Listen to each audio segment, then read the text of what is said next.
Today I'm going to share with you the 8 metaphysical principles of the universe that can allow you to master spiritual evolution and live a life of freedom, peace, and abundance. This is the second video in our new series, Spiritual Foundations, where we're breaking down spiritual and metaphysical concepts, very complex concepts, in a way that's easy to understand and embody. The first several videos in this series will continue to lay the foundation, but please leave a comment with your most pressing spiritual or metaphysical question, and I will get to as many of your questions as I can as I go through this series. Remember, as we get into these 8 principles, that in the first video in this series last week, we established that the law of one is the eternal, immutable, foundational truth of the universe. Each of these 8 principles is a perspective on the law of one.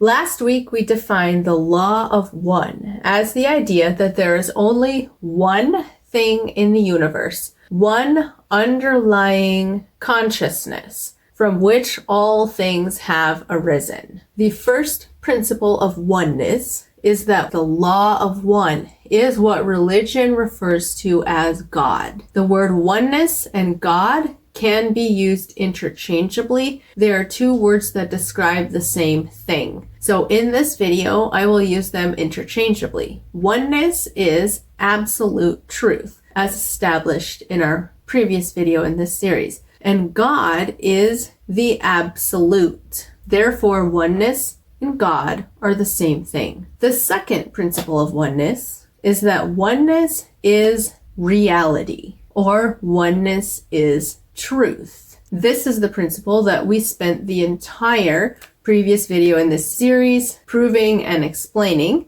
So go watch that if you're not familiar. Truth is what exists. Truth is true because it is what exists, because it is what is eternal, unchanging, dependable, reliable across time and space. Oneness is the absolute truth of the universe that exists. Therefore, we can say that oneness is truth, or oneness is ultimate reality. The third principle of oneness is that oneness is beingness, presence, awareness, consciousness. This principle actually needs to be split into 2 sub-principles. First, oneness is beingness, or existence, or reality, as we just said. Many of these principles are just different ways of saying the same thing that highlight different aspects. Oneness is beingness. Oneness is fully present in everything. You can't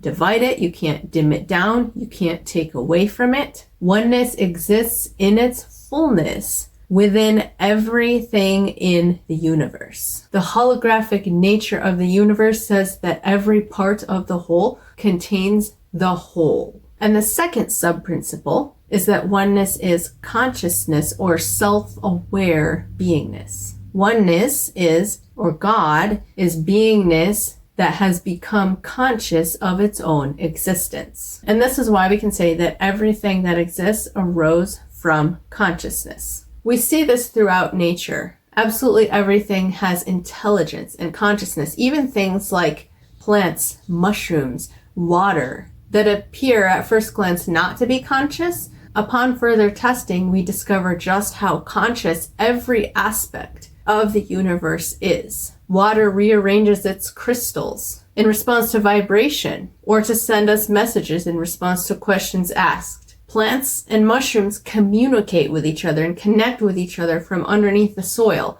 Absolutely everything in existence is conscious, and so the nature of the one thing that is animating everything is consciousness. The fourth principle of oneness is the principle of bliss. Anyone who has ever had a transcendent or spiritual experience will tell you that when they connected with this oneness, with this unity consciousness, the experience was absolute and utter bliss. And spiritual teachers have said for thousands of years that the nature of consciousness, our true nature, what it is bliss. And in order to experience it, we simply have to remove the layers that we've placed on top of it. And underneath, in our own being, the core of our being, we will find utter bliss. The third and fourth principle have been described by the Hindu tradition as Sat Chit Ananda, or being, consciousness, bliss.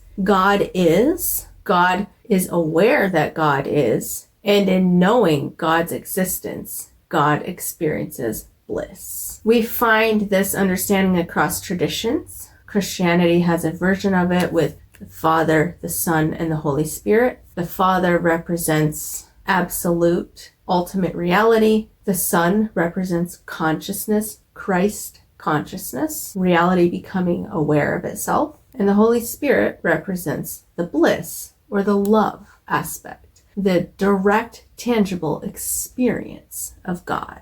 This is a very simple way of understanding the process of spiritual evolution. In the beginning, there was oneness, or undifferentiated consciousness. Then God expanded God's self, individuated itself in many different forms, so that God could become aware of God's self. And in experiencing God's self, God's own nature is revealed to be bliss. And that's why we, in the second phase of spiritual evolution, the consciousness phase, God becoming aware of itself, God evolving back into oneness, we seek after spiritual experiences, blissful experiences. We experience God's presence, or divine presence, as blissful. And we are on a path to reunifying with the one infinite absolute oneness. And that reunification is utter bliss. The fifth principle of oneness is the principle of love. Love is how we embody, experience, and express the law of one. Love is two things. First, it is the direct experience of reality, the direct experience of oneness, which is bliss. That's why love is so blissful. That's why love is what every person is seeking. And second, love is the recognition of shared beingness. Love is the gravity that draws us to one another, that says, I am you and you are me, and I'm going to treat you the way that I would want to be treated. Love is the practical, boots on the ground application of oneness. It is the direct path to experiencing oneness, embodying oneness, and expressing oneness to others through our actions. To be loving to someone is to directly communicate to them the truth of oneness. The sixth principle of oneness is the principle of light, or wisdom. Light, or wisdom, plays two roles. First, it gives structure to love and allows it to manifest in the physical, which we'll touch on later in this video. Light is vibration, or frequency. We can see in the physical world that light is a wave, and everything in existence is a manifestation of light vibrating at different frequencies or densities. Also, light is how we correctly understand and apply the law of one. Love is how we experience, embody, and express it. Light is how we structure it, understand it, and apply it. The one thing that exists has been described as the light of awareness, or the illumination of awareness. People often go off track in some spiritual paths, which we'll get to later in this series, by seeking the light of awareness through secret or esoteric knowledge without balancing it with love. Light illuminates for us what love is. Wisdom, or light, is love correctly understood and applied. Love wants to serve the homeless person on the street, and light says,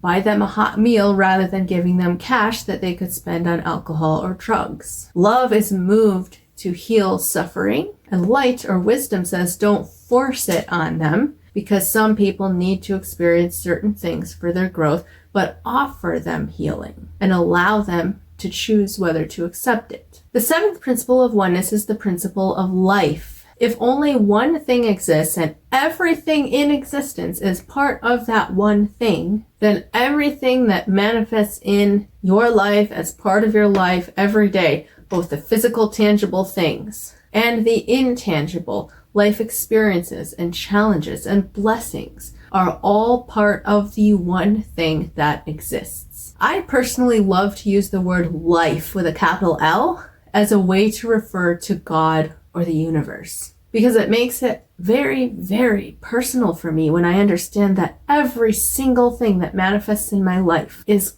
consciously, divinely orchestrated to take me exactly where I need to go each and every moment. This mouse is a manifestation of God. It is an expression of the one thing that exists. So is this speaker. This is God in form. It makes it very personal. Not only that, but every blessing, every challenge, specifically the challenges, when I understand that the challenges are God manifesting as exactly what I need in that moment to expand my consciousness, life and God become very, very personal. Also, this principle, the principle of life, informs us that every aspect of creation, every single thing that manifests in life is imbued with the divine life force, the underlying consciousness and life force that animates and sustains everything. And finally, the eighth principle of oneness is the principle of abundance, which is a variation of the principle of life. If there's only one thing that exists in the universe, and everything in existence is part of that one thing, and if that one thing cannot be divided, its wholeness exists in every aspect. The wholeness of God exists in this mouse. You can't divide God.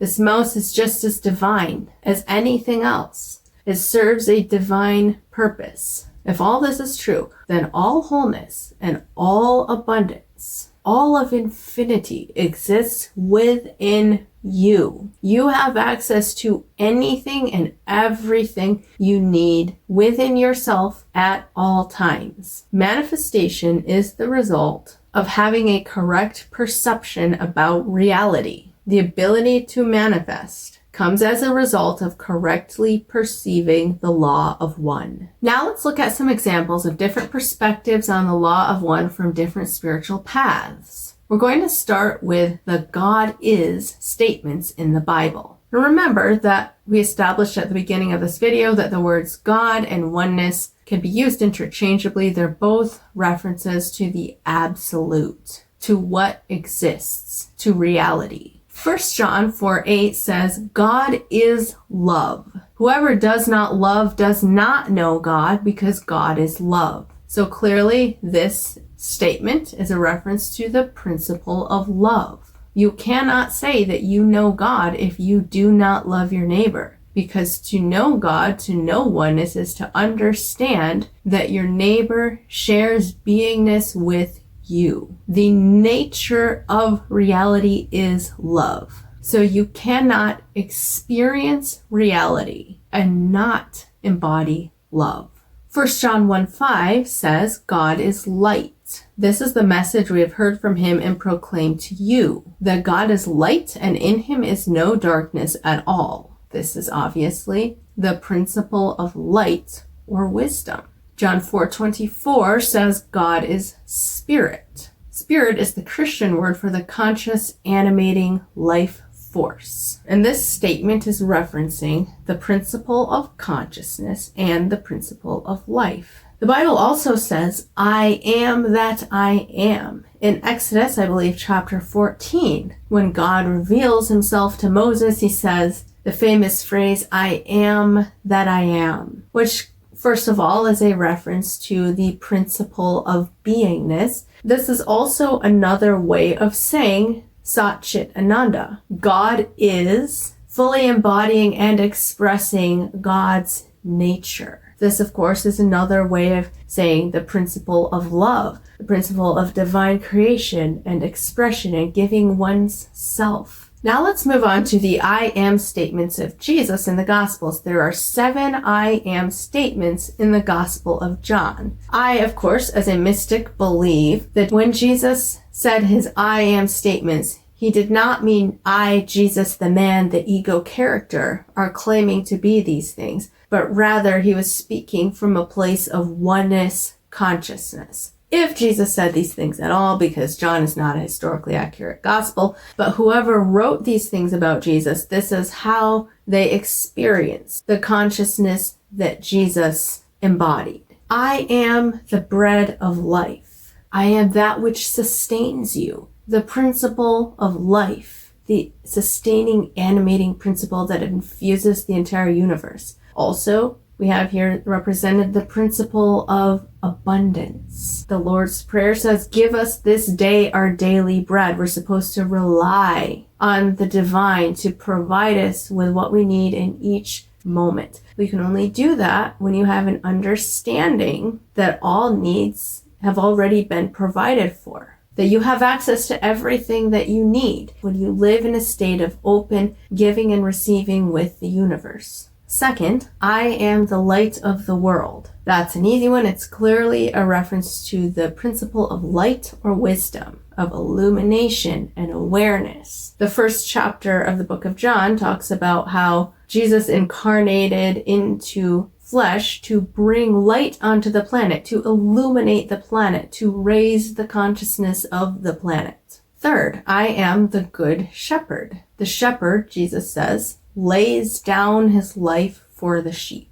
This represents the principle of love. Fourth, I am the resurrection and the life. Clearly a reference to the principle of life. Jesus is expressing that after death, consciousness continues. Death is an illusion. Life is all that exists. Fifth, I am the way, the truth, and the life. And the sixth statement, I am the door of the sheep, are both references to the principle of reality or truth. Jesus does teach in the Gospels that there is one narrow path to salvation, but unlike the religion of Christianity teaches that this one path to salvation is through confessing him as Lord and believing in his death and resurrection, Jesus actually teaches in the Gospels that the way, the truth, the path is the path of loving your neighbor. So there is an absolute truth. There is a reality. There is a way. There is a path to eternal life. And that path, says Jesus, in multiple other passages, is love. When Jesus is asked, what must I do to inherit eternal life? He says, keep the commandments. Love your neighbor as yourself. Don't murder, don't steal, etc. And the seventh statement of Jesus, I am the true vine, is the principle, again, of life and the principle of abundance. We have to abide in him to bear fruit, he says. It's a reference to the animating principle of life. You have to align yourself with the law of one. You can go against it if you want to, which we'll talk about in the upcoming video about discernment and how to differentiate the light paths from the dark paths. But when we align ourselves with the way, with the truth, with the absolute, the law of one, we will bear fruit. We will experience the animating principle, the life and the abundance of the universe. We can choose to shut it off by going against the truth, but it's still there. We just won't have access to it. Next, we'll briefly look at the law of attraction and the law of assumption from the New Age, which are very similar. I'm not going to go deep into differentiating the two, but they basically say that if you align your frequency or you align your thoughts, your mental perspectives, you can manifest things or draw them into your reality. And this, of course, is another way of stating the principle of abundance. All things already exist within you. And when you learn to work with your energy to align yourself with the law of one, you can manifest things very easily. Well, I don't like the term manifestation because that's not actually what's happening. And I'll link a video right here where I go a little deeper into that perspective for you. But for now, suffice it to say the law of attraction and the law of assumption are different ways of stating the principle of abundance, which says that you have access to all things when you surrender to the flow of life and you get in alignment with the law of one, Live in a giving and receiving state with life, and everything that you need will be provided. Next, I want to briefly look at the 7 Hermetic principles from the Kabbalion. And I'm going to go through these out of order because I've reordered them in a way that's easier for me to explain them. The first Hermetic principle is the principle of mentalism. It states that all is mind and that the universe is mental. And this, of course, is the principle of consciousness. The Hermetic understanding uses the word mentalism, but they mean the same thing that we mean when we say consciousness. Second Hermetic principle is the principle of correspondence. As above, so below. As within, so without. This is another way of framing the law of attraction, or the principle of abundance. Third, we have the principle of gender. The principle of gender states that gender is in everything, that everything has its masculine and feminine properties. The masculine represents the light or the wisdom principle, and the feminine represents the love principle. Combined, the light principle and the love principle make the principle of gender. Fourth, we have the principle of vibration, which states that everything moves and everything vibrates. And this is another way of framing the principle of light. As we stated earlier, light is vibration. Light is the principle that makes love physical, structured. It's the way that we understand love. And everything in physical and metaphysical existence has a vibration or a density of light energy. Fifth, we have the principle of polarity. The principle of polarity says that everything is dual and has its opposite, but that opposites are not actually opposites. What we perceive to be opposites are different degrees of one thing. For instance, on a scale of heat and cold, we appear to have the opposites of heat and cold, but actually cold doesn't exist as a separate thing. Cold is a lesser degree of heat. And the same for any pair of opposites. We could use love and fear. Fear doesn't exist as a separate thing in and of itself. It is just a much lesser degree of love. And love exists on a scale of degrees. So it's obvious that the principle of polarity is another way of framing or understanding the law of one, because it's saying there's all one thing that exists. Sixth, the principle of rhythm states that everything flows in and out, everything has its tides, everything rises and falls and moves between its poles. So this is another way of understanding the principle of gender, the 2 polarities of oneness, love and wisdom, as well as understanding the principle of polarity, that all things exist on a spectrum and appear to have poles. And finally, number 7, we have the principle of cause and effect. Every cause has its effect, and every effect has its cause.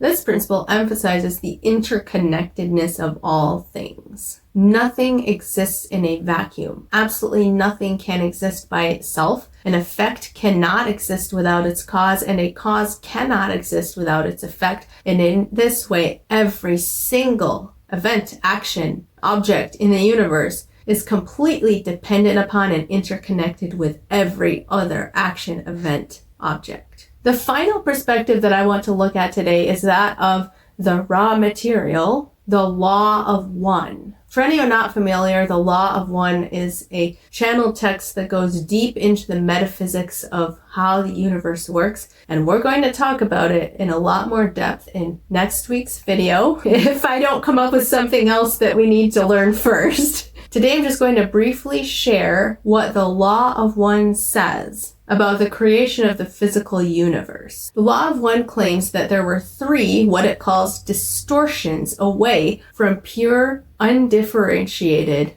reality to get to the creation of the physical world. So the word distortion could be replaced with the word perspective, because a distortion or a perspective is something that is not absolutely true. It's relatively true. It's a perspective on absolute truth from a specific lens. So really, all of the principles of the law of one that we've explained thus far could also be described as distortions of the law of one. They're a perspective on some aspect of the law of one. A prime example is the fact that I said a principle of the law of one is the principle of being. But God, or ultimate reality, undifferentiated oneness, actually encompasses both beingness and non-beingness. In fact, when we limit reality or God in any way by saying God is being, or God is love, or God is light, or God is abundance, as soon as we limit God to that one thing, we're not accurately describing God, because God is beyond what can be explained. In fact, many of the masters who have had direct encounters with ultimate reality actually describe God as non-being. God is beyond the world of form. God is beyond that which comes into and goes out of existence. But for our purposes in the physical world,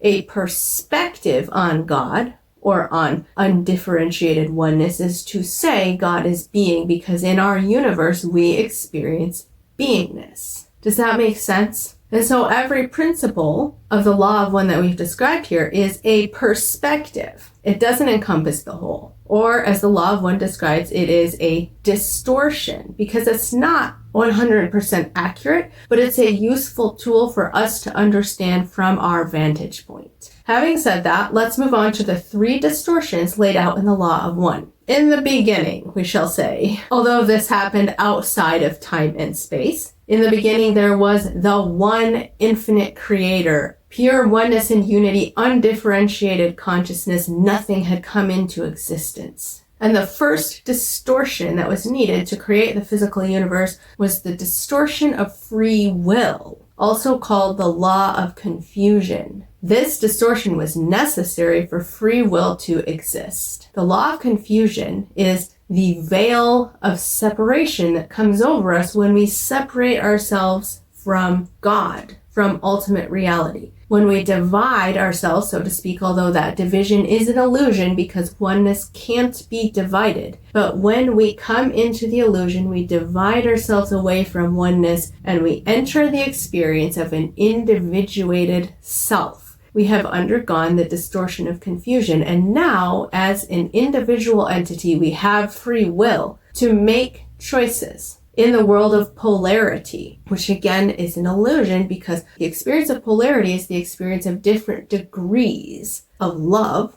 or light or oneness. But we can here have the experience of love or fear, light or darkness, oneness or separation. And because of the law of confusion, we now have free will to choose between these two polarities. The second distortion laid out by the law, the channel text, the law of one, is the distortion of love. Love is the organizing principle of the universe, the creative force, the desire to give of yourself, to express yourself, to create. Love is the creative principle that brought the metaphysical world into being. And it is also the force that drives us to evolve towards unity consciousness. It is the principle that drives spiritual evolution and ensures that we will all one day reunite with Source. The third distortion is the distortion of light or wisdom. Light, as we said, is the vibratory substance that gives form to reality. The animating, creative, unifying principle of love crystallizes itself into physical form through the vibration of light. Everything that exists is light vibrating at different frequencies or densities. While love is the force that pulls us back towards oneness, light provides the structure for the experience of love to occur. Without differentiation, no experience can happen. In ultimate oneness, there's no experience happening because nothing is happening. All is one and all is perfection. There's no doer of actions. There's no experience taking place. So in order for us to have an experience, we have to be differentiated into form, and the frequency of light is what allows that to happen. You can ask bioenergetic doctors, and they will talk to you about how we all have a light body and how the physical body is a manifestation of the light body. Everything in the physical world is first encoded into light, which allows the physical to be created. We could say it this way: the distortion of free will makes individual experience possible. The distortion of love directs that experience onwards and upwards towards oneness. And the distortion of light gives form to the experience so that we can actually have an experience of oneness. Because remember, in this is all like hard to wrap our minds around, I know. But in oneness, no experience is happening. So if we want to have an experience of oneness, if we want to have an experience of love as compared to love's opposite, we have to be in a differentiated physical form. And it takes all three, the distortion of free will, the distortion of love, and the distortion of light, to make that possible. So now you can see how every spiritual law or principle is simply a perspective or a distortion on the one ultimate truth, the law of one. The various principles or distortions of the law of one are expressed differently across traditions. There's so many more examples that we could use, but I think this is probably enough for today. Our universe is set up with these principles in place, specifically so that we can have the experience of spiritual evolution. Having the awakening into unity consciousness is the point. People ask me all the time, because I interview near-death experiencers, and people want me to ask them, if we are perfect beings of love and light, then why do we have to come here to learn about love? Why do we have to undergo all of this suffering to learn about love? And the answer is, we don't have to. We choose to. We come here to have the experience. We're undergoing this grand universal experience that has spanned millions of years, billions of years if we go back to the Big Bang, where consciousness is being given the chance to experience a spiritual evolution, to experience a mass, grand spiritual awakening. This is not something that we can have an ultimate reality where there is no experience. And I believe the entire process allows the universe, allows God itself, from a relative perspective, to continue to evolve. Many NDEers ask, what is the purpose of life? And unequivocally, without question, every single time that I have heard, they are told the purpose of life is about love. Of everything that we have covered today, love is the most important principle of oneness for us to understand and embody in these physical lifetimes. We're going to dive more deeply into why that is as we continue in this series. Thank you so much for watching today. If you would like to go deeper with me, I'll have a link to the sanctuary, my community membership, in the description box. Every month we have a live guest. We do live connection calls. We do a Love God and Love Your Neighbor challenge together. And we have a thriving community discussion group. If you are looking for spiritual community, for a place to feel safe, to belong, to connect with others on the spiritual path, to go deep into the spiritual journey together, and to live out the teachings of Love God and Love Your Neighbor, the sanctuary may be the place for you. Thank you for watching. Now go live your most extravagantly loving life.